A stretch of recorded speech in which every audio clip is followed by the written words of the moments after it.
Bonjour, bonjour. Mbote na yo. Sangonini. Welcome to my podcast. Today, I talk about Viva Congo. Today, I talk about Congo. I talk about the Democratic Republic of Congo. DR Congo, Congolese, the backbone of African unity. Like you cannot talk about African liberation, African unity without taking Congo out. So keynotes, I'm gonna talk about subjects you're gonna love. Also, my notes here, my keynotes, I talk about the selfless, patriotic, charismatic, down-to-earth leadership of Dr. Patrice Lumumba, the African brotherhood love bond between Kwame Nkrumah and Patrice Lumumba, and also Egypt's Gamal Abdel Nasser. And okay, let me come to this subject here. Now, due to the assassination of Dr. Patrice Lumumba of DR Congo, when it comes with the exile, you all bear witness that when Kwame Nkrumah was going to exile in Guinea, Fatia, his wife, Kwame Nkrumah's wife, the Egyptian first lady, the Ghana first lady, that time was an Egyptian woman. So Kwame Nkrumah's wife, Fatia, an Egyptian lady, and her family, including the children, were exiled to Egypt.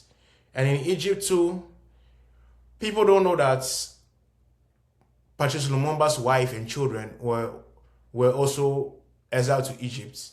This was due to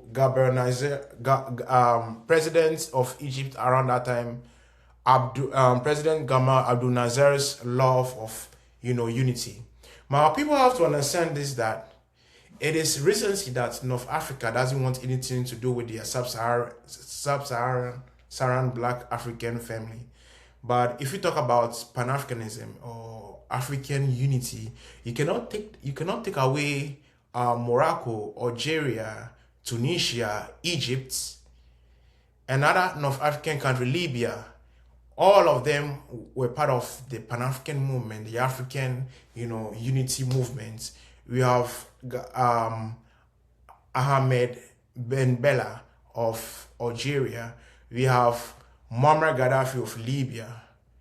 And then you have Tunisia. And then Morocco.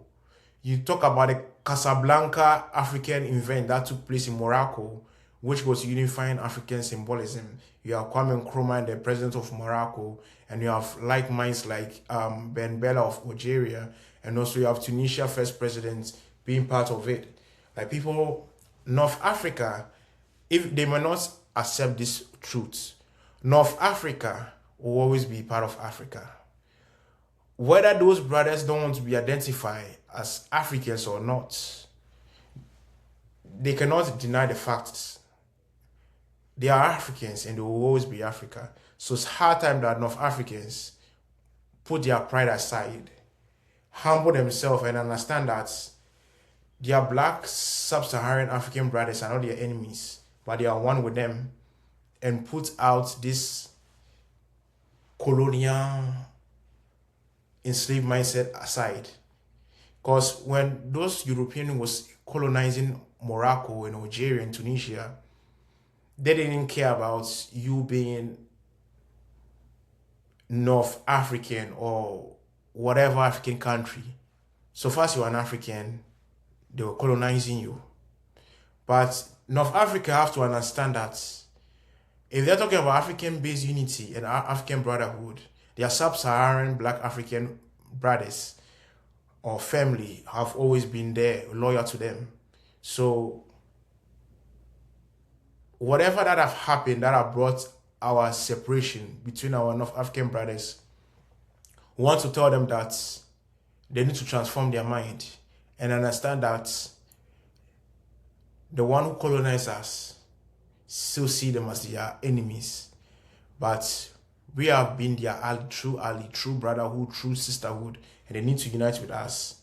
But if they don't want to unite and they want to still play the devil's advocate for the colonizer, we give them that space. Also, I'm going to talk about Mobutu's fake love and betrayal. You know that Mobutu Seseko was not an honest guy. He was a charlatan. He was working with the Belgium colonial administration, exposing secrets, selling out Patrice Lumumba to the Belgium government, selling out Congo. And also I'm going to talk about the colonial backup plans of invasion, the hidden tribal dirty works, the Rwanda DR Congo war issue. And also, not the last, not the least, I'm going to talk about Muhammad Ali fight in DR Congo with Mike Tyson, and then last one, King Leopold's issue. Now let's take it from Patrice Lumumba. Keynotes. Patrice Lumumba was one of a kind, true African brother, true African patriot, true African brother, true Pan-African, a true African loyalist. Patrice Lumumba loved DR Congo, loved Africa to the core. People don't know that Patrice Lumumba, even though people were inspired by the fight to liberate DR Congo from Belgium colonial shackles, you have to understand that he was, very vocal and, very supportive to other African people standing on feet. Samora Machel of Mozambique was influenced by Patrice Lumumba's ideology. Patrice Lumumba too was a close brother to Kwame Nkrumah, Robert Mugabe, and Anmar Kaber of Guinea-Bissau. Patrice Lumumba was what symbolized an upright leader, a leader who loved the Congolese and Africa to the core. He was a true comrade, a true patriotic friend to Egypt's Gamal Abdel Nasser. And I also talked about their bond and the love they have between them, him being assassinated, and Mobutu Seseko, the Congolese monster, sellouts and colonial puppets, colonial worship idolater, sell out his brother. And that led to the elimination of the assassination of Patrice Lumumba. And then also, I'm going to talk about, so there's a problem with Mobutu. Mobutu was moved by greed, selfish ambition, envy. He could not stand Patrice Lumumba. So he has to team up with the Belgium people. Now, the Belgium colonial administration were not only working with Patrice, was not working only with Mobutu Seseko. They were teaming up with other Congolese people who are willing to sell out. And they could not find the person to do the best work than Mobutu Seseko. Also, now the Rwanda and DR Congo war, that is all colonial dirty works. Rwanda and Congo have always been one. So this Hutus and other group of people planning to, do tribal dirty works, and other tribal people coming to do dirty works. Nobody really understand what is the story behind this. But it is clearly proven that the colonial backup dirty plans of the West has its hand in this genocide war. The Rwanda, Congolese, and there's a time that they said Rwanda is trying to, invade.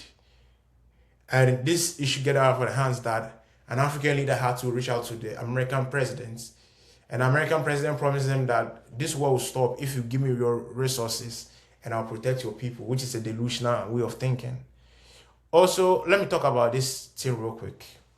The iconic boxing in Zaire, which is now present-day DR Congo. We talk about Mike Tyson and Muhammad Ali. First of all, Muhammad Ali is African descent, but Mike Tyson is African descent. Recently, Mike Tyson discovered that he is of DR Congo ancestry. Now, people don't know that. People don't know this. And I'm going to tell you for facts. Mike Tyson is a direct, as I said, hear me clearly, direct, like, has strong connection to DR Congo. If you put this boxing match between Muhammad Ali and George Foreman. Now, people don't know this. George Foreman, George Foreman and Mike Tyson have DR Congolese ancestry. Both of them have strong ancestral ties to the Lumba people of DR Congo. So George Foreman and Mike Tyson are all DR Congo descendants due to the transatlantic slave trade. And King Leopold, they agreed using Christianity as a tool to rob people looting in DR Congo. And in DR Congo, people don't know that King Leopold was lying to the Belgium that he was going to Africa to teach them liberation, to teach them true gospel, to stop tribal wars. And this is one of the colonial gimmicks and colonial lies that they keep on spreading, their agenda to dominate over Africa, and Congo being one. Now, King Leopold wrote this crazy letter, says that do not teach the African, and he used the racial slur, N-word, that do not teach the Africans God, because they know that God is called Ngai, Zambi, and whatever. Now, teach them that they should depend more on, prayer, and at the same time to not taking things serious about, the nation and whatever that will make them stand on their feet. Like, we should use Christianity as a tool to, to brainwash them and to make them, replace their hope in something which is not even, realistic. And then we have to make them, be like soft, so that we, the Belgians, and I, King Leopold, will find ways to strip them of their identity, to loot their kingdom, steal stuff, their gold, and things that means a lot to them. Now, you have to understand that I don't condemn Christianity, but one thing I condemn is what the colonial and at the same time, some Europeans use Christianity to do dirty work in Africa. They use Christianity as an excuse and as a tool to enslave people. But Christianity has nothing to do with enslaving people. But these Europeans use it as a channel to enslave people, to do dirty works. And King Leopold was a mass murderer who was chopping off Congolese people's hands, committing suicide. King Leopold and other Belgium colonial administration set up a whole zoo, a human zoo in Brussels, making mockery of Congolese people. We have Obenga. Obenga was a tribal Congolese man whose teeth were sharpened by the Belgian administration to make mockery of a Congolese person. Like raiding to people's house. They come, they said they are spreading the true gospel and burning villages and doing, tutorials like atrotical, manipulative, demonic activities, using Christianity as an excuse for that. But which this thing has nothing to do with Christianity or whatever that has to do with the Holy Scripture. But at the same time, we have to understand that before King Leopold was to ever invade DR Congo, his main priority was India. And India, his target was the southern part of India. And the southern part of India, we have the Dalits and we have the Shidi people. From there, he came to the Philippines. From the Philippines, the first African country that King Leopold wanted to take over is Cameroon. And then Cameroon, he failed, and then successfully, DR Congo became his hub of looting and doing his colonial genocide activity. But many Cameroonians didn't know about King Leopold's also party was playing in Cameroon. It's something that they don't tell people much about it. So it's all love, and you have to understand I don't have anything against European or white person. We are all brothers and sisters. We should love one another. But one thing you have to understand that I'm a liberator and activist, and I'm against any form of injustice, anything that cripple people to think less of themselves. I'm against injustice. But at the same time too, to each his own. I'm here to unite, liberate my people. So my message to DR Congo, you guys have come a long way. You guys have always been backbone of African unity. And before I end the video, we cannot deny the Congolese influence among the Congolese Maroon descendants, the Maroon society, the Maroon people in the Americas. We cannot deny the Maroon influence, Maroons of Congolese ancestry influence in Panama, Bolivia, Costa Rica, Ecuador, many places. Even if Brazil, if you look at the Zumbi people, which are mostly of Congolese and Angolan ancestry. Now, people don't understand that some parts of Congo and Angola used to be one before the Portuguese, colonizing Angola and everything. You guys are familiar with the Mbundu Kingdom and also the Kikongo Kingdom, the Congo Kingdom and all those things. You have to understand that Congo and Angola used to be one before all this colonization and exploitation and everything. So thank you very much for tuning in, and then subscribe to my YouTube channel. This Wednesday, I'm going to shoot a video about Ivory Coast, so I hope that you will like that video as well. Subscribe and let's spread the message of truth. First of all, welcome to my YouTube channel. My name is Reggie Kwabena Deschamps-Mills. I am a Ghanaian Sierra Leonean brother. I am of the Akan and Limba ethnicity. Akan mainly Achim Kwewu, Ahanta Wasa, and then Limba of Sierra Leone. So Akan of Ghana. So my mom is Ghanaian. My dad is Ghanaian Sierra Leonean. Subscribe to my YouTube channel.